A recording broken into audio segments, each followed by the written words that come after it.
Paz e graça para você ligado nessa emissora. Começa agora, como todas as sextas-feiras nesse horário, o Vejam Só a Entrevista.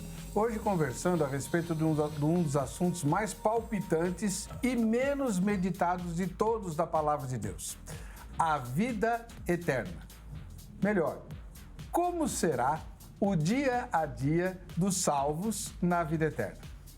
A imagem que foi construída já há muito tempo e que permanece na nossa mente é que nós ficaremos em cima de nuvens brancas, com vestes alvejadas, asinhas nas costas, tocando harpa e bocejando o tempo todo. Acho que não é isso que Jesus nos trouxe. Até já ouvi gente dizer que se for assim é preferível ir para o inferno porque lá vai ter mais agitação. Como vai ser o nosso dia a dia, né? Uma coisa eu tenho certeza, nós estaremos livres para sempre do pecado e dos impostos. Né? Eu não sei qual das duas coisas me atrai mais, porque não suporto nenhuma nem outra que só crescem, né? E nos fazem lutar como condenados. Mas, enfim, poucas informações temos nas Escrituras a respeito do nosso dia a dia na eternidade. Não temos muitas, mas temos o suficiente para sabermos e nos consolarmos e alimentarmos a nossa esperança. Aliás, textos que falam a respeito da esperança e da necessidade de pensarmos as coisas do alto são abundantes no Novo Testamento. Mas quais são os elementos que nós temos concretos para pensar nessas coisas do alto? O Vejam Só a Entrevista realiza hoje um sonho pessoal meu e de muita gente. Tratar desse assunto com profundidade escriturística e não com especulação filosófica ou de autoajuda.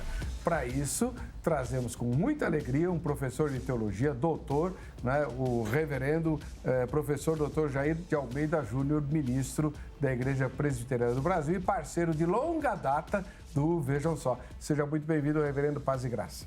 Paz e graça, é sempre uma alegria estar aqui e contribuir com a meditação, a reflexão de assuntos tão importantes, tão pertinentes como é esse, daquilo que nos espera.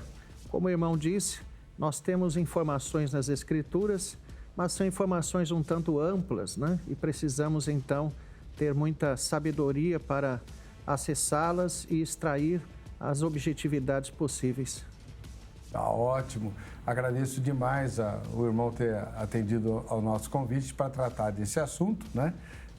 Que uma vez a gente deu uma arranhadinha aí nele, com outro convidado também, um eminente doutor, e que só aguçou ainda mais a nossa curiosidade. Vamos ver a matéria que apresenta. Não, antes não, calma lá, Heber, devagar. O irmão é ministro de igreja local, além de ter, e isso eu faço questão de ressaltar, uma das coisas que me fazem admirar bastante o irmão é a sua erudição, e eu sei o quanto custa ter essa erudição, e a sua humildade de se prestar a ser ministro de almas leigas numa igreja local. É muito fácil você ver doutores de gabinete, gente que cuida de alma aliada à erudição, é mais difícil e com certeza são genuínos homens de Deus como irmão. Isso é bíblico, né? Você não existe o ofício de mestre. Biblicamente é pastor-mestre, né? E é assim que eu me considero. Sou pastor da Igreja Presbiteriana do Jardim da Glória, na Avenida Lacerda Franco, 1474, no Cambuci, aqui em São Paulo, lá no alto da Lacerda Franco. E os trabalhos dominicais, às 9h30, culto, seguido de escola dominical, e à noite, às 18 horas, também culto. Tudo presencial. Tudo presencial. Amém. Seja muito bem-vindo. Muito obrigado. Reverendo. Vamos ver a matéria que apresenta o tema de hoje e depois eu tenho trocentas e outras perguntas aqui para o reverendo Jair para a gente saber como vamos agir no dia a dia lá na eternidade. Vejam só. O novo céu e a nova terra é uma promessa amplamente ensinada pelas Escrituras. Tal doutrina está presente desde o Antigo Testamento até o Novo Testamento. Naturalmente, muitas dúvidas surgem entre os cristãos acerca de como será esse estado futuro e eterno. Apesar de termos muitas referências bíblicas sobre o novo céu e nova terra, claro que muitos detalhes só serão esclarecidos quando finalmente estivermos vivendo neles. Podemos dizer que o estado eterno, com novo céu e nova terra, terá início por ocasião do juízo final. Quando todos forem julgados, os ímpios serão destinados à condenação eterna no lago de fogo, enquanto os santos viverão e reinarão eternamente com Deus no novo céu e nova terra. Sobre as discussões acerca de como se dará a criação do novo céu e nova terra, alguns acreditam que o universo atual será completamente destruído, no sentido de aniquilado, deixando de existir. E então Deus criará novo céu e nova terra, sem continuidade alguma com o universo atual. Já outros estudiosos defendem que o universo atual não será destruído, mas renovado. Será uma transformação tão profunda que refletirá uma nova criação, mas ainda assim será a continuidade do universo atual. Podemos entender que o novo céu e nova terra será um lugar glorioso, com uma paz sem igual. Toda a criação estará restaurada e livre da maldade do pecado, onde haverá abundância de recursos que estarão à disposição de seus habitantes. Não existirá mais a morte, a tristeza e a dor. Será um lugar marcado pela justiça e, principalmente, será a eterna habitação de Deus com seu povo. Então surge a pergunta: como viveremos no novo céu e nova terra? Iremos trabalhar? Casar? Fique ligado, nosso bate-papo já está no ar. E que bate-papo, hein? Olha só, parabéns aí pela equipe, texto brilhante do Zeca, sempre muito instigante e com um poder de síntese muito bom. Não é à toa que ele preside, né, o Vejam Só Debate de segunda a quinta-feira, com muito brilhantismo. Né? Além do fato de ser o atual chefe do jornalismo desta casa. Parabéns aí ao Zeca, e a Eliezer, né, o nome dele, e toda a sua equipe, a Denise, que empresta a sua voz charmosa aí para a locução, e a seleção de imagens, né, se não me engano é o Djalma que faz, muito boa para variar, né? O Thomas também. Bom, vamos pôr a enquete no ar, para eu não esquecer. Pode pôr a pergunta, por favor. Você costuma pensar com frequência em como será a vida na Nova Jerusalém? Né? Sim ou não? E depois a gente vê as porcentagens. Mas pensar com frequência. É uma vez na vida, outra na morte, tá? É com frequência. Ah, sim, eu costumo, sim, pelo menos todo domingo, né? Antigamente, nos bons e velhos tempos, a gente cantava hinos que falavam, né? Da vida no além e tal, no celeste por vir, blá, blá, blá, e nos faziam pensar. Mas hoje a gente não canta mais, enfim. Quer dizer, eu tenho muita saudade dessa época. Nas igrejas históricas canta ainda, né, reverendo? Canta. Nós temos o inário que tem os hinos que retrocedem aí, alguns até os séculos XVI, XVII, né? Isso é maravilhoso. Maravilhoso. Não se pode perder. Duas coisas que eu sinto muita falta. Da escola dominical, prestigiada, e dos hinos tradicionais. Uhum. Não é incomum, quando eu ouço algum desses hinos, eu me emocionar. Muito... Porque a gente sente muita falta, né? Lá em Minas Gerais, só a igreja presbiteriana que canta. Uhum. E é interessante pensar numa continuidade, né? Quantos crentes cantaram esses hinos, louvaram a Deus assim. Eu vejo nisso uma continuidade muito saudável. E Martin Lloyd Jones tinha uma prática que eu sempre observo.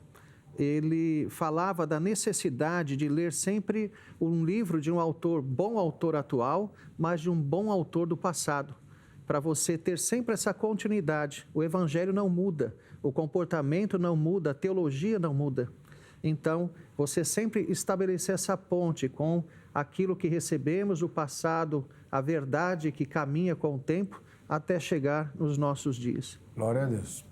Martin Lloyd Jones é um dos meus autores prediletos de cabeceira. Eu faço a mesma coisa. Pego um autor contemporâneo e eu leio 2 textos sempre ao mesmo tempo, né? E um antigo, um clássico, né? Muito bom.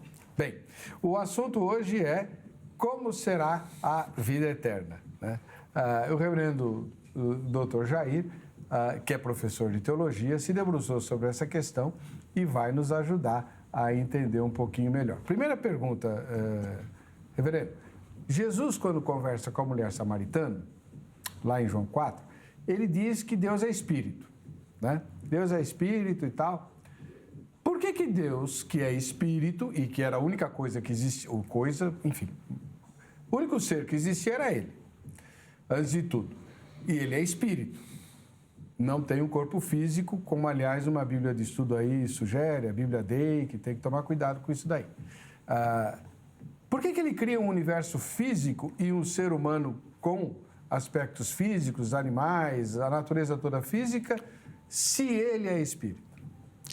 Bom, essa resposta realmente não encontramos nas Escrituras algum texto que fale claramente sobre isso. Nós podemos, talvez, levantar aqui algumas ideias. Primeiro que existe uma heresia, né, que fala da solidão de Deus, o que é um absurdo, né? Deus, como ser tripessoal, jamais estaria sozinho. E, além disso, a solidão, ela é uma ausência, uma falta, e Deus é todo suprido, né? Um dos chamados atributos incomunicáveis de Deus, que constituem apenas o ser de Deus, é a sua aceidade, que é a sua capacidade de não precisar de nada e de não perder nada, de não precisar ser suprido, alimentado, né? Deus não descansa, Deus não precisa ser suprido em nada. Então, falar de uma solidão de Deus é uma heresia.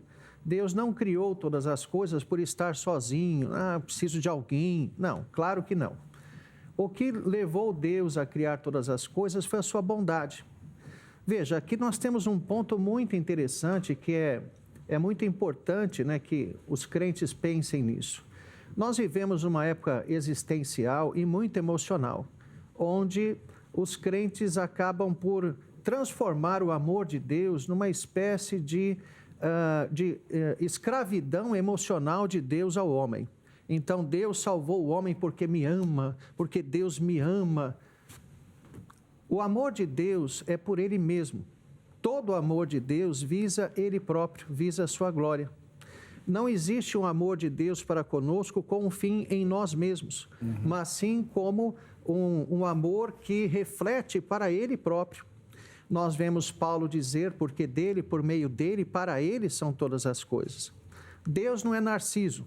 Narciso, segundo a mitologia grega, um belo jovem que foi tomar água, viu seu reflexo, se apaixonou pelo reflexo e morreu ali, escravizado apaixonado por sua própria imagem. Deus não é Narciso. Narciso era um pecador e valorizou a sua finitude, né? Aquilo que é o homem, o pecador.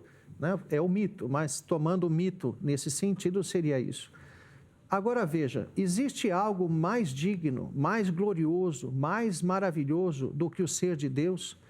Deus poderia direcionar o seu amor para algo que não fosse Ele próprio, né? Então Deus ama a si próprio e Ele nos inclui no amor que tem por si mesmo. Então o que Ele faz? Ele manda o Salvador, que é o próprio Deus encarnado, para nos transformar em um presente para a sua própria glória. Então, o amor de Deus por nós é um amor que visa Ele mesmo, é um amor que orienta todas as coisas para Ele próprio, né? E isso, então, olhando para a criação, veja, Deus literalmente disse, entre aspas, né? Literalmente, mas entre aspas, não vou me guardar para mim mesmo. Eu vou dar ocasião de outros seres usufruir da minha presença, do meu ser, da minha pessoa, né? No ser tripessoal de Deus. Então, vejam, quem pode fazer isso são os seres morais, são os seres que têm capacidade cognitiva, que são capazes de entender o bem, de entender a palavra de Deus, de se relacionar conscientemente com Deus. Mas muitas coisas do universo físico, material, não contêm a cognição, não contém a intelectualidade. E aí percebemos por que Deus criou o homem no sexto dia. Criou o homem como o último ser a ser criado. Por quê? Porque Deus dá ao homem um mundo pronto, um mundo para ele não apenas governar em nome de Deus, mas para ele usufruir. Então, todas as coisas foram criadas para o homem, e o homem coroando a criação, completando a criação para Deus, todas as coisas para Deus. Não existe glória a não ser em Deus. Toda a glória visível no homem, na criação, é glória de Deus, glória do Criador que se reflete naquilo que Ele fez. Então, tudo aquilo que Deus criou, criou para Ele mesmo. Criou para dar ocasião de existência para que seres morais pudessem usufruir, tivessem um habitat extremamente glorioso, onde a partir do próprio habitat pudesse já perceber Deus, Deus está estampado na criação. E o próprio homem, imagem e semelhança de Deus. Quando dizemos isso, é como se disséssemos, se Deus fosse uma criatura, seria um homem. É isso. E quando Deus se torna uma criatura também, é um homem que ele se torna. Então, veja, a mente de Deus não é uma mente sequencial como a nossa. Deus não aprende nada, porque ele sabe tudo, ele já determinou tudo. Deus não chega a conclusão nenhuma. Então, veja, como que nós podemos pensar uma mente assim? É completamente diferente. Quando Deus, então, cria o homem à imagem e semelhança, não é porque simplesmente sequencialmente o homem iria cair e Deus, então, haveria de assumir o lugar do homem para morrer por ele, pagar sua dívida e transmitir a justiça completa da vida de Cristo para o homem. Mas porque um dia Deus também seria homem. Deus planejou isso. Ele cria um ser compatível com sua própria existência. Deus haveria de ser homem também um dia, por isso, no ato da criação, ele já cria um ser que seria compatível exatamente com essa existência de Deus homem, né? E quando isto acontece, eu costumo dizer que o Éden é um tipo de Cristo, né? Porque na humanidade, na divindade de Cristo, o homem e Deus se encontram definitivamente, né? Então, o lugar que foi criado para o encontro do homem com Deus, o Éden, é uma espécie de figura da própria encarnação, onde Deus e o homem se encontrariam eternamente. E uma vez que Cristo é gerado, já no ventre de Maria, nunca mais Deus deixaria de ser homem também. A partir dali, Deus e o homem estão integrados eternamente. Então, vejam a beleza de tudo isso, né? E mais do que isso, nós deveremos falar mais sobre isso, mas a ideia de que a criação e a salvação são basicamente o mesmo processo. A salvação e a restauração da criação. Nós temos que olhar para a salvação deste ponto de vista, de que Deus está desfazendo tudo aquilo que Adão fez, voltando a um padrão edênico, estabelecendo isto como o padrão da própria eternidade depois da volta de Cristo. No artigo que o irmão escreveu, ainda a ser inserido em alguma obra, né? O irmão toca num assunto muito importante, aliás, em vários, né? Que eu gostaria de explorar nessa entrevista. Um deles é a noção que nós todos temos de que nós vamos para o céu e de lá não sairemos mais, nos livraremos desse corpo, da morte, e nos tornaremos apenas espíritos para conviver com o mundo espiritual que Deus criou. Aliás, é correto dizer, existe o mundo material, que é o nosso, e existe o mundo espiritual, que é de Deus e dos anjos e dos demônios. E quando a gente morre, a gente vai para esse mundo espiritual e ficamos por lá. Como é isso, reverendo?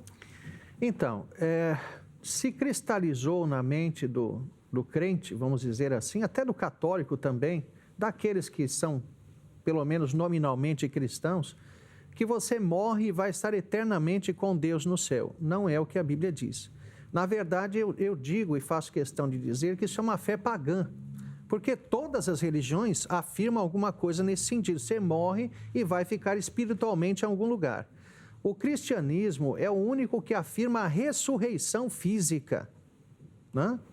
Então, veja, existe o que é chamado na teologia de estado intermediário da alma, que é exatamente esse estado onde estaremos como anjos nos céus. Não seremos anjos. Por que como anjos? Porque os anjos são espíritos, são seres espirituais, seres morais. Portanto, há sim todo um mundo espiritual criado por Deus. Alguns seres espirituais nós conhecemos na Bíblia, anjos, arcanjo, talvez haja mais do que um, até Apocalipse pode sugerir isso, a existência de mais arcanjos. Na tradição dos judeus havia vários arcanjos, né? A palavra arcanjo é arqueangelos, que significa um príncipe anjo, um anjo principal, portanto um anjo líder, né? Temos também serafins, querubins. A possibilidade de serafins serem uma espécie de querubim é muito interessante. Talvez o próprio diabo seja um querubim caído, né? Por isso ele estava no Éden. Querubins são representantes da criação. Os serafins, a palavra seraf em hebraico está ligado à serpente, o que sugere por alguns estudiosos que os serafins têm uma aparência reptiliana. Se nós olharmos para os querubins, eles aparecem com o rosto de homem, de águia, de leão, de boi, de mamíferos, mas não têm répteis. O que pode sugerir que os serafins se enquadrariam exatamente ali como uma espécie de querubim com essa aparência. Então, falamos de aparência aqui, que são formas de se manifestar, porque seres espirituais não têm aparência, né? Mas são formas do homem compreendê-los, vamos dizer assim. Assim há também, então, um mundo espiritual, talvez os próprios principados e potestades citados por Paulo sejam também seres espirituais. Alguns sugerem isso, embora não seja possível determinar isso. Há uma possibilidade. As Escrituras nunca disseram que só existem esses seres. Pode ser que haja outros. Levando em consideração a criatividade fenomenal de Deus, falar que há apenas 5, 6 seres espirituais, parece realmente que deve haver mais do que isso, né? E aquele conceito que nós temos que ter nessa conversa especialmente é que o que nós temos nas Escrituras é apenas a fresta da cortina, né? É só isso. O que foi revelado compete aos homens, o que não foi revelado compete a Deus. Deuteronômio 29, 29. Né? Então, há muitas outras coisas que não foram reveladas. Na criação, há uma revelação muito maior do que nas Escrituras, mas nós não podemos acessá-la. As Escrituras é aquilo objetivo, em linguagem humana, esvaziada ainda para caber na nossa compreensão, né? Então, há muito que não foi revelado. Então, nós não devemos ir além do que foi revelado, mas devemos saber que há muitas outras verdades que nós não conhecemos. Então, vejam, quando falamos do estado intermediário, nós seremos, como se diz, como anjos. Jesus até utiliza essa expressão como anjo, né? Ou seja, estaremos apenas espiritualmente, conscientemente nos céus. Não existe sono da alma, né? Estaremos assim com Deus. E as Escrituras também, do estado intermediário, o que nós mais conhecemos é Apocalipse. Apocalipse fala daqueles que estão no céu, e no céu mesmo, não é na eternidade depois da volta de Cristo, é no estado intermediário. E vemos os crentes atuando, louvando, conscientes, né? Então, esse é o estado intermediário. No Apocalipse, que o irmão menciona, são as passagens relativas aos 144 mil? 144 mil, a multidão dos selados. Incontável. Né? As almas daqueles que haviam sido mortos por causa da palavra de Deus, o testemunho embaixo do altar. Mas eles estão reclamando. Sim, mas veja, não é uma reclamação exatamente, porque eles estão na glória, eles não estão sofrendo. Na verdade, eles estão numa empatia em relação àqueles que estão sofrendo aqui. Eles não estão sofrendo. Não há ocasião para reclamação no céu. A ideia é de que eles sabem que eles têm irmãos, familiares que estão padecendo aqui. E então, eles imploram ao Senhor: até quando, justo, soberano Senhor, santo e verdadeiro, não vingas nem julgas o nosso sangue dos que habitam sobre a terra? E Apocalipse vai responder isso. Deus já enche das orações dos santos o seu incensário e atira a terra, que já são juízos que estão sendo derramados durante a história. Nas trombetas, nos cálices, Deus já está mostrando a sua indignação. É um tira-gosto do inferno, né? É aquilo, está mostrando o que vai acontecer. E assim já está mostrando àqueles que foram perseguidos e mortos o seu juízo, que se torna cada vez mais iminente, ele se aproxima, né? As pragas que são vistas nas trombetas e nos cálices, elas vão se intensificando, né? Cada uma mostrando algo mais forte e se aproximando cada vez mais do juízo, né? Assim como as 10 pragas do Egito, que a primeira mostrou o sangue, que já antecipava o que aconteceria no final, a morte, né? Mas veja, a ressurreição final, portanto, é física. E Paulo diz, se Cristo não ressuscitou, é vã nossa fé, vã nossa pregação e somos os mais infelizes de todos os homens. Quando ele diz se Cristo não ressuscitou, não está colocando isso em dúvida, né? Ele está levantando uma argumentação. Ele está apenas dizendo que a ressurreição é a salvação. Sem ressurreição não existe salvação. A morte está ligada ao pecado. Se não há ressurreição, o pecado continua valendo. Aqueles que estão na glória hoje estão mortos. Porque o que é morte? Morte é a separação do corpo e da alma. Eles estão mortos. Eles estão conscientes espiritualmente com Deus na glória, mas isso é um estado de morte. Isso não é vida. Cristo veio nos trazer vida e salvar corpo e alma. Ele não salva só o meu espírito. Se ele salvar só o meu espírito, me salvou. Ele salvou parte de mim, né? O corpo faz parte. Aquela ideia de que quando eu morrer pode jogar o corpo em qualquer vala é completamente antibíblica. Um velório é uma, entre aspas, necessidade, porque a pessoa está ali, sim. A sua alma não está ali. Ela não está ali consciente, mas o corpo dela está ali. E aquele corpo mesmo vai ressuscitar. Não será outro. Se fosse outro, também não sou mais eu. Se Deus me colocar em outro corpo, não vai ser mais esse aqui. Vai ser uma alma em outro corpo. Mas Deus salva a mim, esse aqui, esse corpo e essa alma. Então, na ressurreição final, esse corpo vai ressuscitar como a matéria incorruptível, como era de Adão. Como nós falamos, como a criação e a ressurreição são basicamente a mesma coisa, onde a criação é a restauração da própria criação, também se liga a isso. Vejam como a ressurreição, ela se liga à própria criação. É muito parecido com a criação do homem. Deus formou o homem do pó da terra. Na ressurreição é exatamente isso que vai acontecer. É como se fosse uma recriação.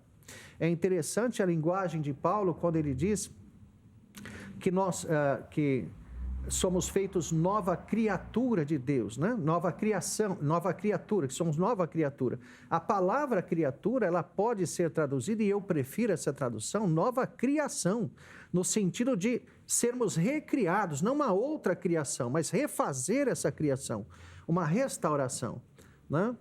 E aí, tocar no dilúvio, não sei se vamos ter a oportunidade de falar disso, né? Mas veja, no dilúvio o que nós temos é um juízo total, mas não final. Já houve um juízo total. Deus eliminou uma primeira humanidade. Por isso aquela ideia de Jesus se manifestar a esses que morreram no inferno, eu acho uma ideia muito atraente e não tem nenhuma heresia nisso. O Senhor do inferno é Deus, né? Ele é que executa juízo em todos, né? Não há nenhum problema em pensar nisso. Então, houve já um juízo total, mas não final. Uma primeira geração, uma primeira humanidade já foi condenada. Só que veja, através da água, a água lava. Deus lavou o pecado de sobre a terra, mas recomeçou a mesma terra, o mesmo homem caído. Então nós vemos Gênesis 9 como um reinício da humanidade, mas agora caída. Deus repete a Noé, crescei, multiplicai-vos, enchei a terra, as mesmas coisas que disse Adão. Então ali há um recomeço, mas de uma humanidade caída, porque a figura da água, veja, O hebraico e a cultura hebraica, o principal elemento de uma cultura é a língua, e você pode ter uma noção boa de uma cultura pela própria língua, se uma língua precisa, se é uma língua mais imaginária ou simbólica, como é o hebraico. As línguas antigas, elas são muito simbólicas. Uma distinção entre uma língua antiga e uma moderna é que as línguas antigas, por exemplo, os seus caracteres têm significados, eles têm símbolos. O hebraico tem. Ideograma, né? O Aleph é boi, Bet é casa, Gimel é camelo. Cada letra, ela aparece mesmo, a casa e tal. Então, ela tem um símbolo. Isso nos ajuda a compreender a cultura e o pensamento hebraico.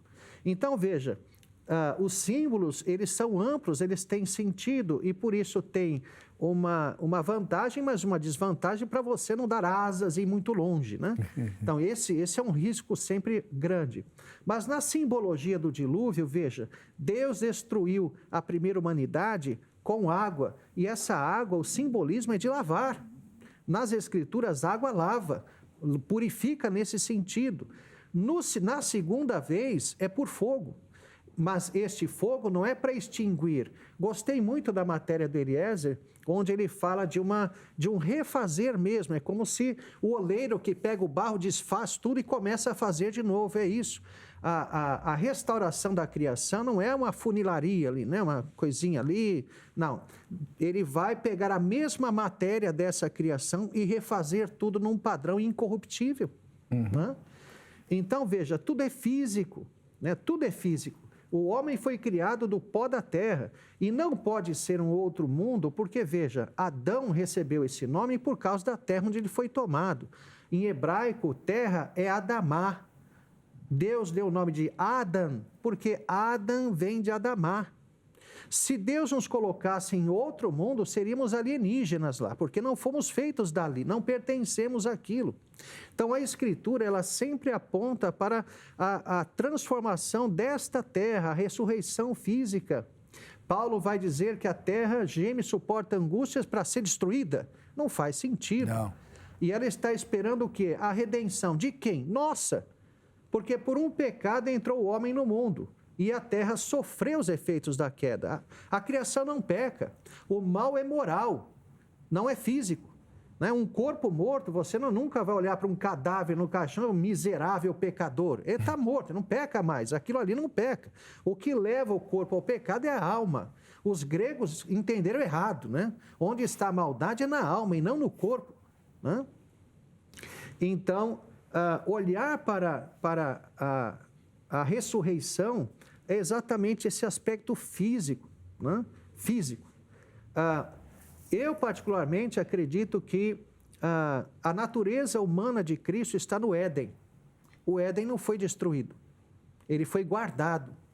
Eu tenho um artigo que faz aí algum sucesso, até bem entre neopentecostais, pentecostais, chamado O Padrão Éden, o modelo de restauração da criação, que foi publicado na Fides Reformata, lá do Centro de Pós-Graduação Andrew Jumper. E já tem uns 10 anos ou mais. E eu mostro nesse artigo como que o Éden se transforma em um modelo de restauração de tudo, porque, veja, o que está no meio da Nova Jerusalém, na descrição de Apocalipse? A árvore da vida. Então, na minha opinião, Jesus, que era um construtor, né? A ideia de carpinteiro não traduz o termo grego aplicado a José, né? O grande teólogo Mel Gibson, no filme lá, Paixão de Cristo, coloca uma mesa, né, no início lá, que não corresponde. Eles não usavam mesa nem cadeira, era mais aquela tradição oriental, eles usavam almofada, sentavam no chão, né? Jesus pôde celebrar a ceia porque ele se reclinava no braço esquerdo, com os pés para trás, e Jesus pôde dar a volta na mesa, que era dessa altura, da altura do assento das nossas cadeiras aqui, para poder lavar os pés deles, né? Seria inimaginável pensar Jesus se debatendo embaixo de uma mesa entre cadeiras para lavar os pés dos discípulos. Não foi isso. Então, veja, eles não tinham móveis. Um carpinteiro morreria de fome se nós pensássemos na ideia do nosso carpinteiro. O carpinteiro da época, ele trabalhava com madeira e pedra, que são os materiais de uma casa da época. Por isso que Jesus fala, quem não cavar e construir a sua casa, era o ofício dele. Por isso que Jesus disse que ninguém deve começar uma construção sem saber com que tem pode terminar. Ele sabia, né? Um filho de um carpinteiro, nesse contexto, é um carpinteiro. Eram famílias. A forma de você prover em uma vila, em uma cidade, todas as profissões suficientes, necessárias, era você ter famílias dessas profissões, porque os filhos seguiriam normalmente a profissão dos pais. Então, quando Jesus é chamado filho de um carpinteiro, ele é um carpinteiro. A profissão de Jesus, nesse sentido, é de um construtor da época. Então, imaginem o que um homem perfeito, Deus encarnado, pode fazer durante todo esse tempo no Éden. Então, na minha opinião, Jesus constrói a Nova Jerusalém. Ele é o construtor, né? Ele disse que viria nos preparar lugar, e a ideia ali é exatamente disso, né? De uma cidade, um lugar onde estaríamos juntos, né? E porque, veja, a ideia de um corpo no céu, ela também é indevida, né? Um corpo pairando, né? Como que um corpo estará no céu? O lugar mais próprio para um segundo Adão é o Éden. Né? E, então, veja, a visão de João em Apocalipse vi Jerusalém descendo do céu. Para onde? Para cá. Quando Jerusalém, Nova Jerusalém desce, se é feita no Éden, como estou sugerindo, então, veja, o Éden não é um deserto verde. O Éden é uma amostra da criação original, ela está povoado de animais perfeitos. E Deus colocou querubins lá, que são exatamente os representantes da criação. Depois do próprio Éden, não há ser mais ligado à criação do que os querubins. Então, eles estão guardando o Éden na vacância do homem. Né? Mas quando desce, então, a Nova Jerusalém, se é no Éden, você tem no Éden o padrão de restauração de todas as coisas. E em Cristo glorificado, a ressurreição, o padrão da ressurreição dos eleitos. Né? Então, eu vou nessa direção.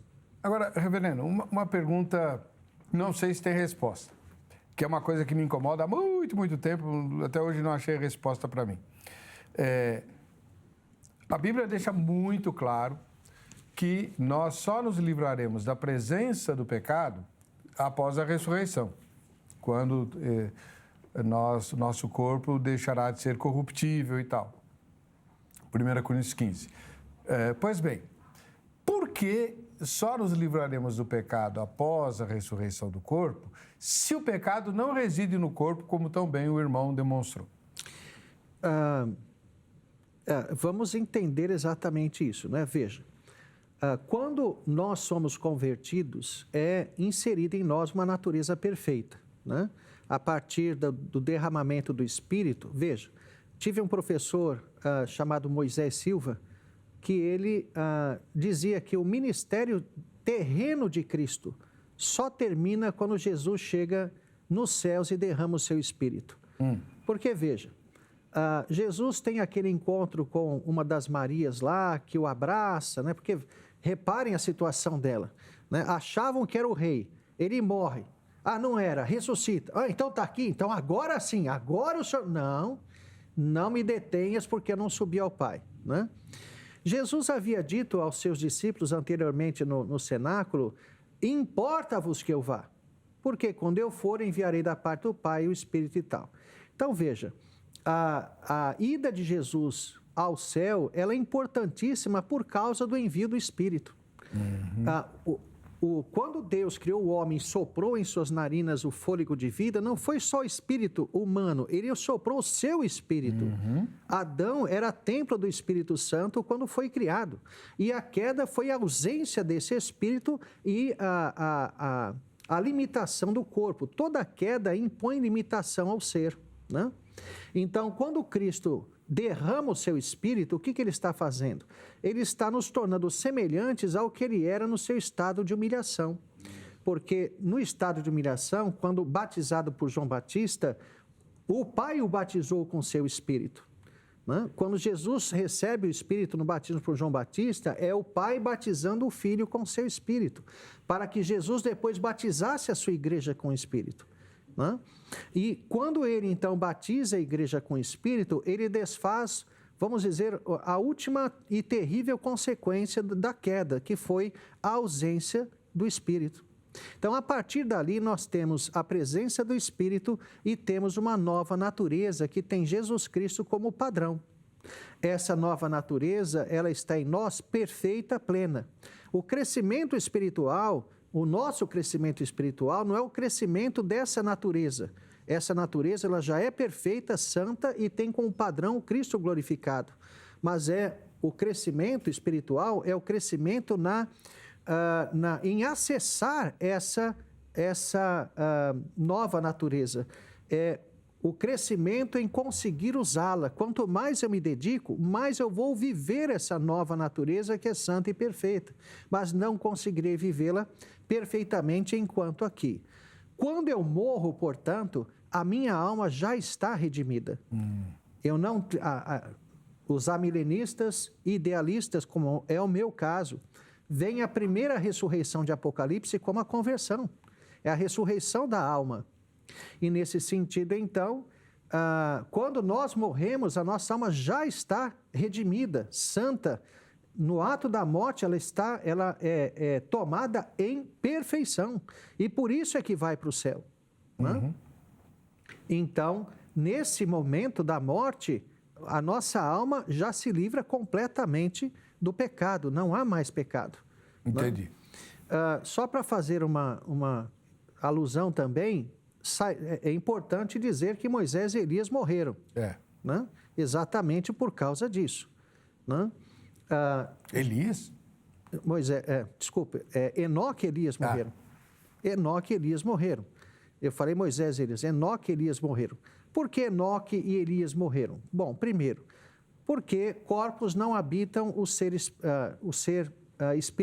mundo espiritual. Né? Como já disse, o que um corpo faria no mundo espiritual. Isso não encontra respaldo nas Escrituras. Segundo, ainda que fosse possível que um corpo fosse, teria que ser um corpo de glória, um corpo imortal. E Jesus é chamado o primogênito dos mortos. Ele é o padrão. Ele estabelece o padrão. Antes dele, ninguém poderia ter um corpo glorificado. Então, por isso, necessariamente, Moisés e Elias morreram. Enoque. Isso, desculpe. É porque eu falo Moisés e Elias, por causa das duas testemunhas de Apocalipse, eu estou dando esse estudo e fico Moisés e Elias. Enoque e Elias morreram. No caso de Elias, é interessante que até os seus discípulos, no texto lá, saíram procurando o corpo deles em cima dos montes, em algum lugar. Nem eles entenderam que o corpo de Elias tinha ido para o céu. E no caso de Enoque, é interessante que o autor aos Hebreus diz que Enoque foi trasladado para não ver a morte, e não que ele não morreu. Né? É como se ele estivesse trabalhando aqui e, de repente, ele se viu espiritualmente no céu. Essa foi a trasladação de Enoque, por causa da afirmação que Jesus é o primogênito dos mortos. Ninguém pode ter um corpo de glória ressuscitado antes dele, que é o padrão da ressurreição. Muito bem, olha, acabei de saber, graças a Deus, a nossa gravação está agora sendo transmitida pelo Instagram. Aliás, você que acompanhou, vejam só, usa esse recurso, né? Entra no Instagram, @programa, vejam só, que você acompanha a gravação, que ainda será exibida daqui a vários dias, mas você já participa do programa no ato, como se ele fosse ao vivo. Pode fazer sua pergunta, sua colocação. Temos aqui o reverendo Jair de Almeida Júnior, né, doutor em teologia, professor de Bíblia e que está respondendo as nossas perguntas a respeito da vida eterna, como será o dia a dia dos salvos lá. E tem assunto que não acaba mais, tá bom? Então, se você tem pergunta, manda correndo aí, porque o tempo urge. Muito bem. O senhor mencionou, mais ou menos de passagem, que a Nova Jerusalém seria o Éden restaurado, uma devolução do Éden. Isso, construída no Éden. Ao novo céu e nova terra, é isso? Então, veja, o novo céu e nova terra, e é interessante que o termo grego lá não é neos, que seria novo, feito, mas dá a ideia de algo que não foi usado, uma experiência nova, né? É kainos no grego, e não neos. Isso, portanto, identifica e qualifica esse que é traduzido para nós como novo céu, nova terra. Entendamos que é, portanto, o céu e terra restaurados a um padrão edênico. Eu tenho um conceito sobre o tempo que nós temos, veja, eu chamo isso de morte estendida. Nós falamos que Adão não morreu fisicamente, ele morreu. O que acontece é que Deus pegou o ponto da morte na eternidade, quando Adão cai, e estica. E ele cria o nosso tempo. Então, o que é o nosso tempo? Um ponto da eternidade que foi como que esticado para que desse ocasião a todos os descendentes de Adão nascerem e Deus pinçar os seus eleitos, até o último. Então, por isso que no final, o que acontece? É um retorno à própria eternidade. O Éden, a criação, volta ao seu patamar original.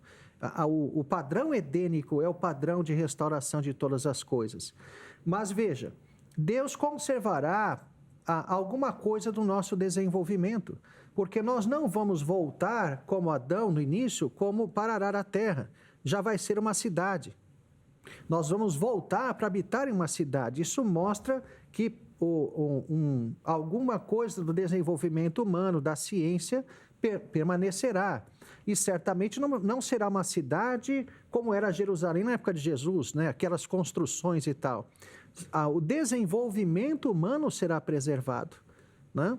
As ciências, os pensamentos serão purificados, né? O homem pensará a ciência, a tecnologia, a filosofia, todas estas coisas, exclusivamente dentro do que é perfeito, santo e justo, né? E isso nos leva a outras coisas, então, né? Só um instantinho, reverendo. Então, assim, a gente vai para o céu só o espírito. Isso. Quando morre. Isso. Mas não fica lá para sempre. Não.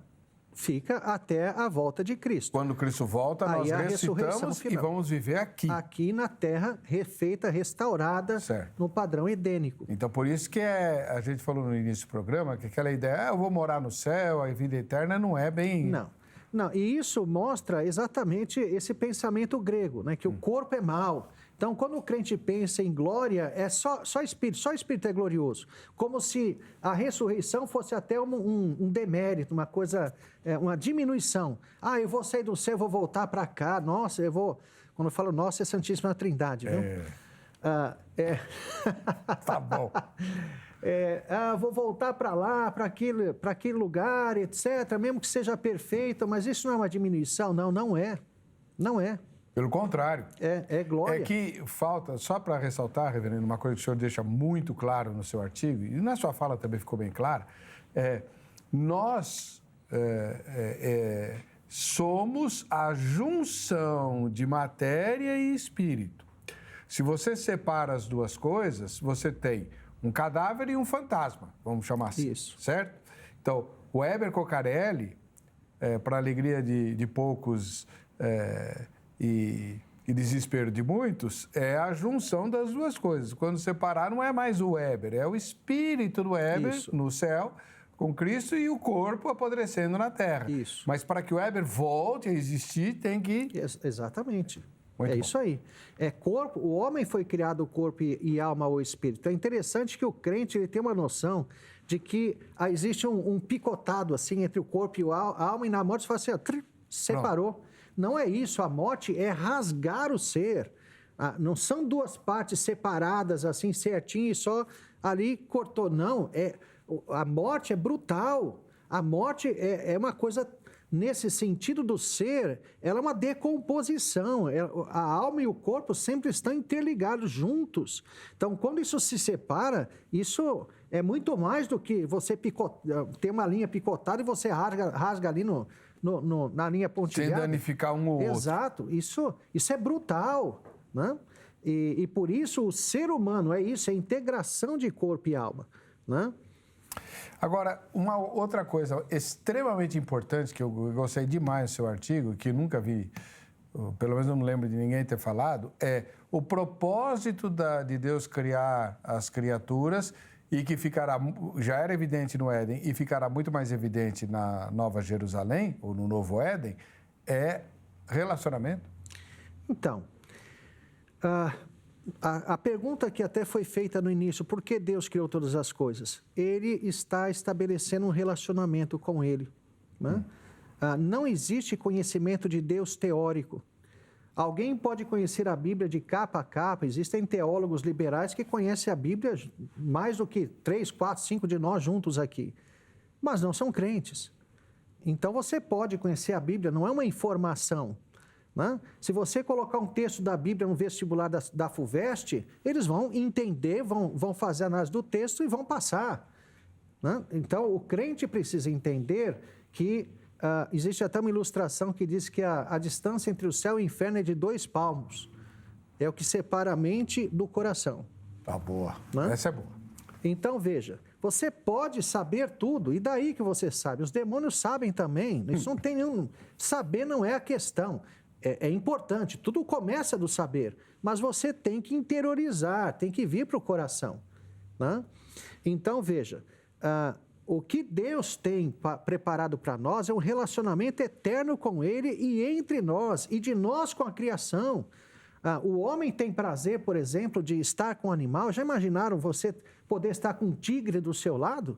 Não é uma coisa maravilhosa, bela, linda? Isso vai acontecer? Vai acontecer. É o que a Bíblia diz, tá? Né? Isaías 11 fala, né? Então, isso vai acontecer. É o que eu estou falando, o Éden está povoado, está cheio dos animais, conforme eram no início, né? Então, Deus criou sim para relacionamentos. Estabeleceu um casal. Veja, quando Deus cria a família, cria o casal, Ele está refletindo a sua pluralidade. Deus diz, façamos é nós, primeira pessoa do plural.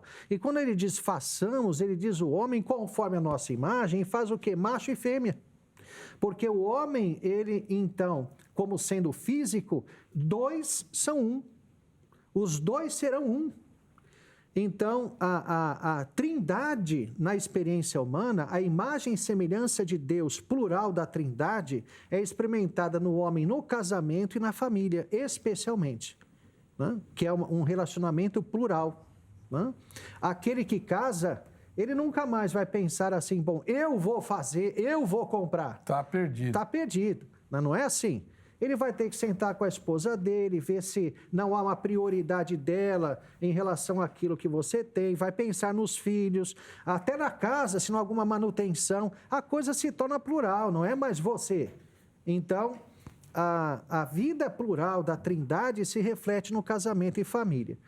Quando nós vemos o padrão da ressurreição, e creio que é aí que o irmão quer chegar, veja, se é esse corpo que está sendo ressuscitado, é um corpo de um homem, né? Macho, conforme criado, estabelecido por Deus. Uma mulher ressuscita mulher, fêmea, conforme criada por Deus.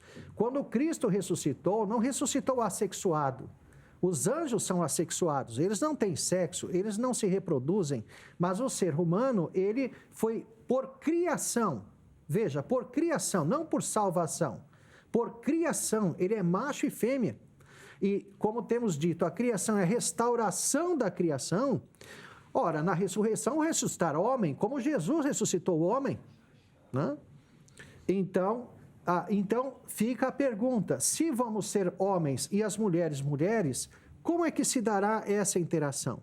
Né? Quando Jesus foi perguntado sobre isso, ele disse que na ressurreição seremos como anjos, não há casamento, a gente estará em casamento, etc. Na minha opinião, isso é minha opinião, acredito que Jesus ele dá uma resposta exatamente dentro dessa fresta da cortina. Né? Eu acredito que ele não está revelando exatamente o que será depois, porque é um conhecimento fora da fresta, vamos dizer assim. Né? Então, ele dá uma resposta que não está se harmonizando a, por exemplo, o próprio fato de ele ter ressuscitado o homem, ser masculino. Né? Então, vamos ter homens e mulheres. E então, não servirá para nada essa distinção? Né? Se nós entendermos que Jesus ele deu uma resposta além da compreensão, né? Uma resposta fora da fresta, porque nós não podemos entender qual será essa dinâmica dessa nova sociedade perfeita, é possível, então, pensar algum tipo de relacionamento parecido com o nosso casamento. Se é com a própria esposa, se não é, no sentido a que foi aqui na terra, não sabemos, não temos essa ideia, né? Mas o que temos como fato bíblico, que são textos claros, é que o homem foi criado macho e fêmea, que a ressurreição é do mesmo corpo. Não há mudança no corpo, há mudança na matéria, que não se corrompe. Que Jesus ressuscitou homem, não assexuado. Então, você vai ter homens e mulheres na ressurreição. Agora, como será essa interação? O que será isso? Se haverá filhos e tudo mais? Isso é muito difícil você poder bater o martelo e dizer, né, sim. Agora, veja, há algumas, entre aspas, especulações interessantes. O homem sempre pensa em ser alienígena, ser extraterrestre, se existe ou não ser, se o mundo é um vazio. Qual seria o desenvolvimento do homem se ele não tivesse caído? Será que ele ainda estaria nesse planeta? Não, né? Eu acho que não. Caído, ele já mandou sondas para fora da galáxia até mesmo. Agora imagine, se nós vamos voltar àquele ponto da eternidade, né? Terminando aqui essa morte estendida, né? Que nós estamos morrendo, né? Voltando àquele ponto. Será que um propósito de Deus não fosse que o homem se espalhasse por todo o universo? Pela geração, pela multiplicação, né? Porque, veja, Deus deu a ordem, crescer e multiplicar e vos encher a terra. E depois? Né? Cessaria a geração? O que aconteceria? Né? Então, existem esses pontos que são especulativos, é verdade, mas que constituem aí alguma lógica que, se houver, então, ainda essa interação entre homens, mulheres, haver essa multiplicação, é possível que o homem, então, colonize o universo. Ao invés de haver alienígena, Deus, na verdade, fez o universo para que o homem habitasse. Glória a Deus. Isso responde, inclusive, à questão da vastidão.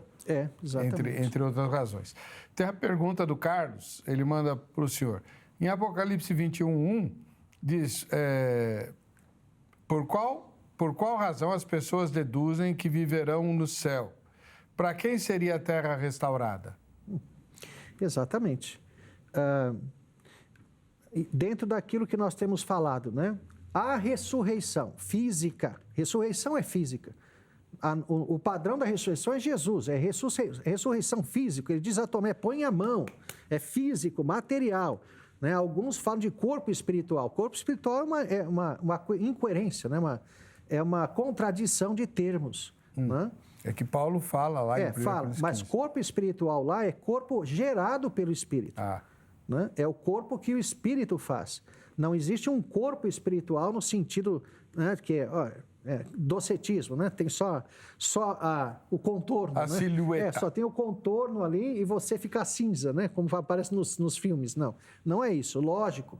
Né? Jesus diz, põe a mão, né? E ele estava ressuscitado. Então é matéria, é um corpo feito pelo Espírito. Ele comeu com os discípulos. Isso, exatamente. Então é matéria. Matéria no céu é uma coisa difícil de se supor, não há exemplo bíblico disso. Quando Cristo vai para o assunto aos céus, veja, isso existe, é real, mas há um simbolismo aí. Onde é o céu? O céu é para cima. Onde é em cima num planeta redondo que gira? Né? No universo, no espaço, não tem ponto de referência. Não, o planeta está de ponta cabeça, de lado, em pé, deitado. Não existe ponto de referência. A ideia de que o céu, no alto vivia Deus. Isso, é porque... E embaixo os mortos. Isso. Né? Quando fizeram aqui a estação Mackenzie do metrô, achei que ia ser um demônio ali, porque são 7 lances de escada e ia chegar no inferno ali. Então, veja, não é essa a ideia de que existe geográfico, né? O céu em cima, o inferno embaixo. Não. Isso vem de uma, entre aspas, mitologia. Existe o céu, existe o inferno, mas não é para cima, não é para baixo. São ideias, figuras, né? Jesus em pé lá do trono de Deus. Deus é espírito, Deus não senta. No céu não tem um trono de madeira ou sei lá do quê, né? É a figura do reino que Deus governa, que ele é soberano, né? Então, por isso, falando aí da cultura hebraica, simbólicos, há muitos símbolos, muitas figuras que devem ser compreendidas. Então, por isso, a ressurreição é física, literal, e é para cá. A restauração de todas as coisas para que nós continuemos de onde caímos, né? Essa é a ideia. Só que agora, já com uma cidade, preservando o conhecimento que o homem teve, mas purificando esse conhecimento, transformando em conhecimento perfeito. Glória a Deus. Alguém que depois a Angélica me fala o nome, perguntou assim, mas o Everton, né? Ele pergunta o seguinte, mas a gente vai ressuscitar com qual idade? Quem morrer com 95 anos vai ressuscitar caquético? Então, acredita-se, isso vamos dizer, uma inferência, né? Porque você não tem essa informação clara nas Escrituras, mas sabe-se que biologicamente o homem, na nossa condição, alcança fisicamente a sua plenitude por volta dos 30 anos, que foi exatamente a idade que Jesus morreu e ressuscitou, 30 a 33 anos. Então, quando Paulo diz, por exemplo, a medida da estatura de varão perfeito, alguns acreditam que também se aplica essa ideia. É uma boa referência. Que todos ressuscitarão na plenitude do corpo, por volta na nossa morte estendida, porque nós chamamos de vida, né? Onde tem vida não tem morte, onde tem morte não tem vida. Mas nessa existência que nós temos, seria a aparência dos 30 anos por aí. Maravilhoso. Olha que aula, hein? Que aula. Olha o privilégio que você está tendo. E misericórdia, coisa muito boa. Bom, deixa eu colocar aqui as questões importantes, que já a gente vai para o intervalo e volta para a conclusão da nossa entrevista.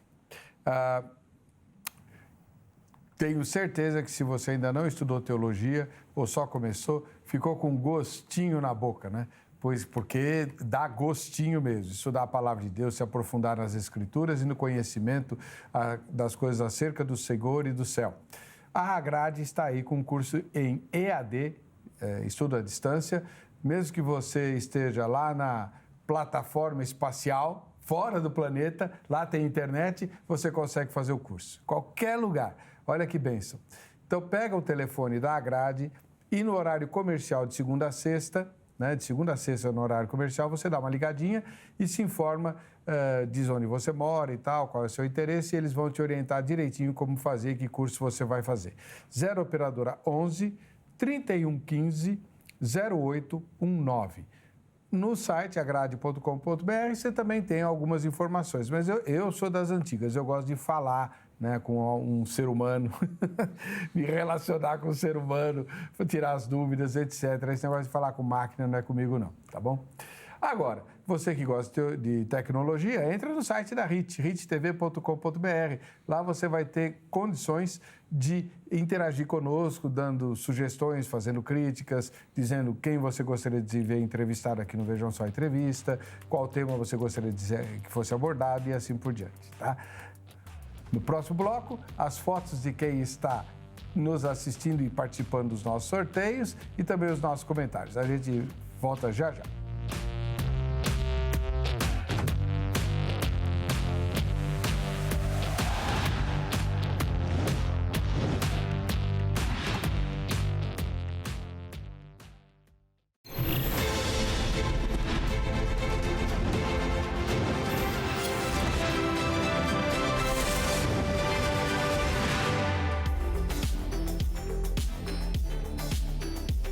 É isso aí, voltamos aí para a parte final da nossa entrevista com o reverendo Dr. Jair de Almeida Júnior, ministro da Igreja Presbiteriana do Brasil.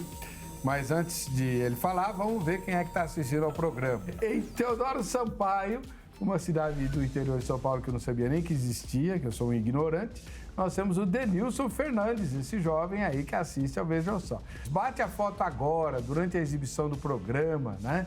E você manda para nós. Ah, não sei fazer isso. Pode chamar teu neto de 4 anos que ele faz na hora para você.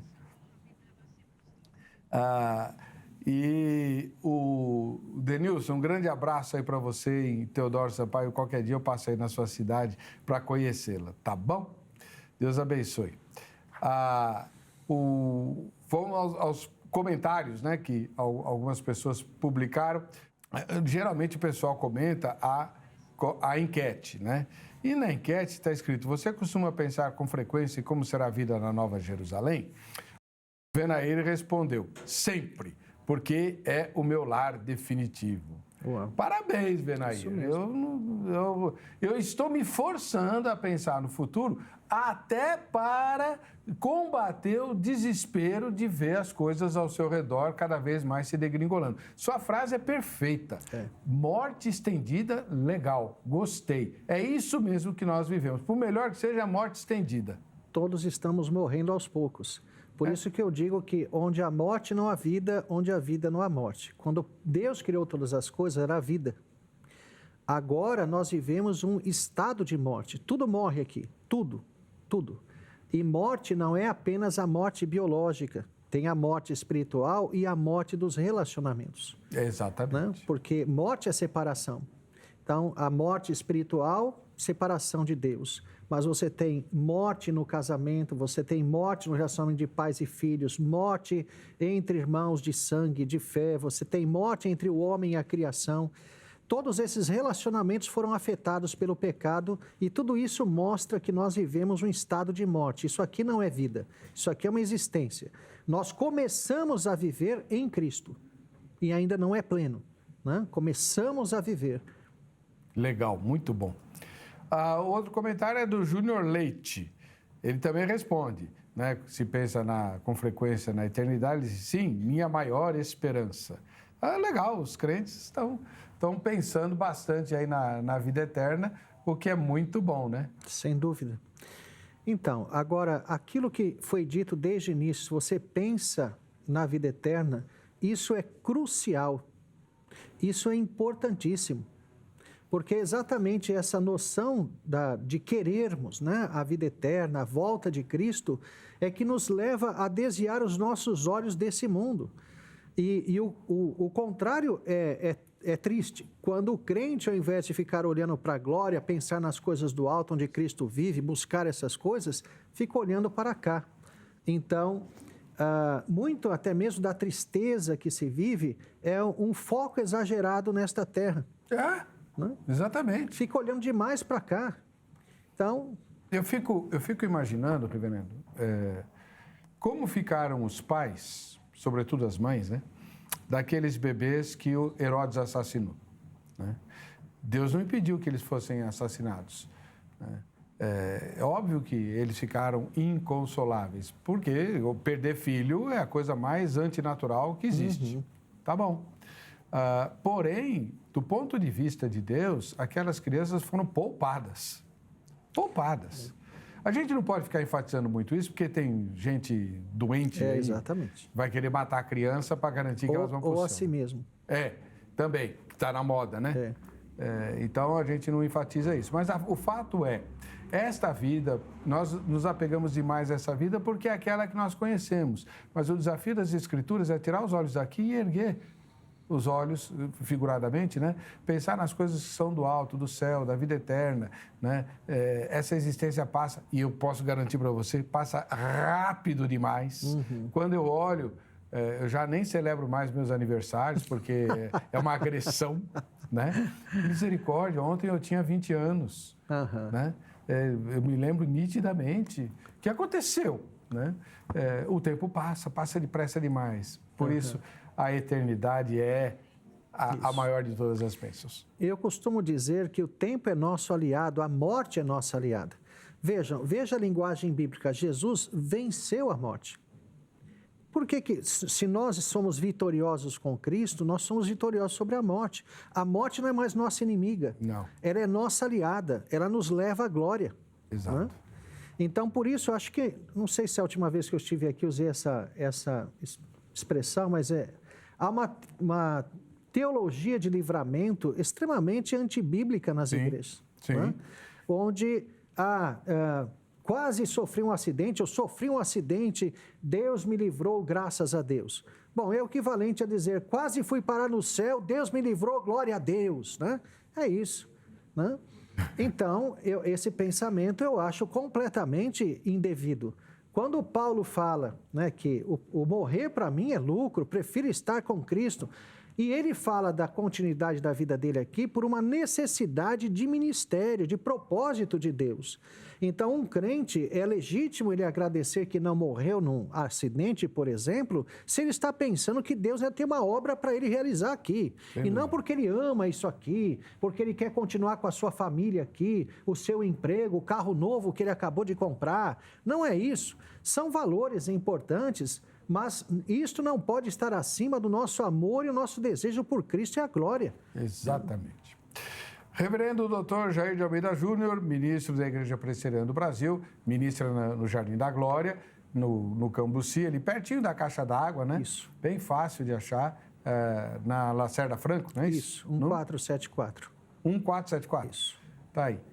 E quem quiser entrar em contato com ele, use também as redes sociais. Os contatos dele foram publicados ao longo dessa edição e estão presentes nas nossas redes sociais. É só você consultar que você acha aí o contato desse professor que nos deu uma aula, mais uma vez, né? Prestimosíssima e utilíssima e que nos instiga, nos consola e nos deixa assim morrendo de vontade que chegue logo, né? Maranata, ora vem, Senhor Jesus, é a oração que a gente faz agora. O resultado da enquete, é verdade, o resultado da enquete. Vamos lá. Você costuma pensar com frequência em como será a vida na Nova Jerusalém? Quem respondeu sim? 79%. Poxa vida. E não, 21%. A minha audiência é formada só por eleitos. Tá bom. A gente vê no próximo Vejam Só Entrevista.